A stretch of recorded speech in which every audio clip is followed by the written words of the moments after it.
সবুজ পাতায় ভরা সুখ, কলাই শাকে গ্রামের মুখ, রসুন মরিচ ছোঁয়া পেলে ভাতের সাথে মনটা মেলে। রাস্তা দিয়ে যাচ্ছিলাম, হঠাৎ দেখলাম মটর কলাইয়ের ক্ষেত।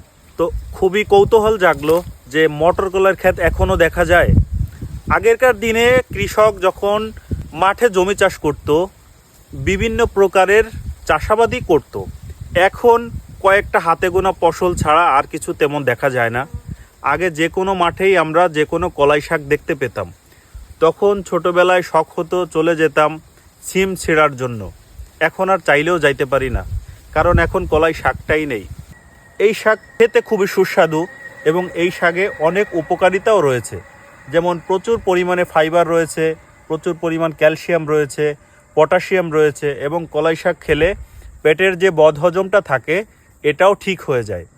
কলাই শাক খেলে মানুষের চোখের যে জ্যোতি, এই চোখের জ্যোতিটা ঠিক থাকে এবং চোখের স্বাস্থ্যও ভালো থাকে।